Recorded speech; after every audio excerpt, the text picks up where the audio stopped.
So getting a complete refund from Hostinger is pretty easy thing to do. Today I'm going to show you how to get a full refund from Hostinger. So for that we will go to the Hostinger website, and after going to the Hostinger website, what you have to do is you have to log into your account. After logging into your account, you will see something like that. Now here you have to click on domains.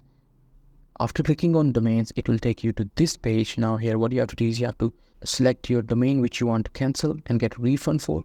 You just have to select the domain. After clicking on your domain, you will see something like that. Now here you have to click on cancel domain on this date. After clicking on that, your domain should be cancelled. Now how to get the refund? So for that you have to go to this question mark icon, which is help option. You just have to click on that and it will take you to this page. Now here you have to click on payments and refund. After clicking on payments and refund, you have to click on I want to get a refund. After clicking on that option, it will take you to this page. Now here you guys can either email them or you guys can directly chat to them. What you have to do is you guys have to explain that why you guys are canceling this and why you guys need our refunds. So that's pretty much it. That's how we do it. Hope you guys find this video helpful.